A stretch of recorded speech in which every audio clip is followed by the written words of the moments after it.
नमस्कार, RV22 न्यूजमध्ये आपलं सर्वांचं स्वागत।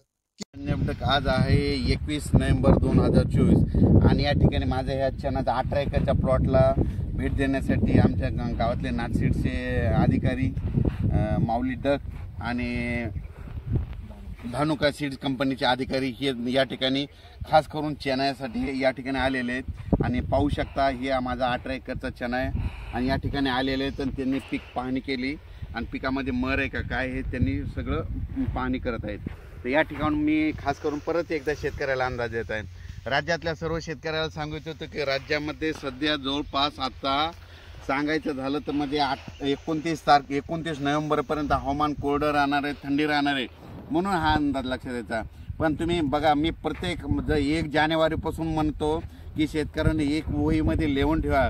दरवर्षी महाराष्ट्रामध्ये 2 डिसेंबर ते 7 डिसेंबर 2, 3, 4, 5, 6, 7 डिसेंबरला महाराष्ट्रात दरवर्षी विजेच्या कडकडाटासह अवकाळी पाऊस पडतो असं मी प्रत्येक भाषणामध्ये सांगितलेलं आहे। म्हणून मी प्रत्येक वेळेस म्हणतो तुम्ही वहीमध्ये लिहून ठेवायचं। वर्षानुवर्ष 2 डिसेंबर ते 7 डिसेंबरमध्ये महाराष्ट्रामध्ये अवकाळी पाऊस येणार आहे म्हणून हे असं सांगत असतो। आणि तुम्हाला एक सांगू इच्छितो की राज्यामध्ये आता एक काय झालं की बंगालच्या खाडीमध्ये त्या म्हणजे तामिळनाडूच्या तिकडे समुद्रामध्ये एक चक्रीवादळ 29 तारखेच्या दरम्यान तयार होणार आहे आणि त्याचं चक्रीवादळात रूपांतर झाल्याच्या नंतर 30 तारखेला मात्र तामिळनाडू 29-30 तारखेला मात्र तामिळनाडूमध्ये मुसळधार पाऊस पडणार आहे।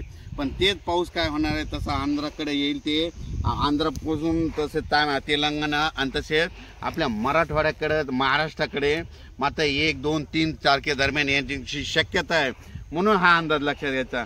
म्हणजे सांगायचं झालं तर 1 डिसेंबर 2 डिसेंबर 3 डिसेंबर दरम्यान आपल्या राज्यामध्ये पावसाची शक्यता आहे म्हणून हे आता पूर्वकल्पना म्हणून तुम्ही सगळ्याला सांगू इच्छितो। ज्यांची शेतीचे कामे करायची असेल तर तुम्ही तुमचे करू शकता, कारण की राज्यामध्ये 1, 2, 3 डिसेंबर दरम्यान वातावरण खराब होणार आहे, पाऊस येण्याची शक्यता आहे म्हणून हे पूर्वकल्पना म्हणून अंदाज देणार आहे। पण मी प्रत्येक वेळेस म्हणत असतो दरवर्षी शेतकऱ्यांनी लक्षात घ्यायचं 2 डिसेंबर ते 7 डिसेंबर दरम्यान राज्यामध्ये अवकाळी पाऊस असतो। पण तुम्ही बघू शकता आता मध्ये ती परिस्थिती आता वातावरण तयार झालेलं आहे म्हणून हे देखील तुम्हाला सांगू इच्छितो।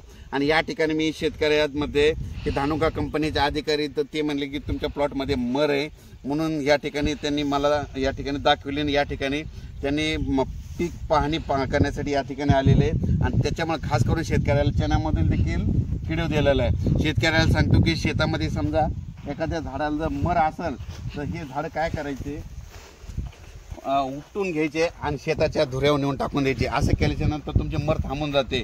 त्याच्यानंतर ह्या हरभऱ्याच्या मर थांबण्यासाठी चांगल्या कंपनीचं बुरशीनाशक मारणं खूप गरजेचं आहे म्हणून हे सगळ्यांनी लक्षात येतं। पण राज्यातल्या सर्व शेतकऱ्याला सांगायचं की राज्यामध्ये 29 तारखेपर्यंत हवामान कोरडं राहणार आहे, पाऊस काय नाही। पण मात्र डिसेंबरमध्ये 1 डिसेंबर ते 3 डिसेंबर राज्यात वातावरण खराब होणार आहे म्हणून हा अंदाज लक्षात द्यायचा। परत आणखीन वातावरणात बदल झाला आणखीन 2 दिवसांनी मेसेज दिला जाईल। धन्यवाद।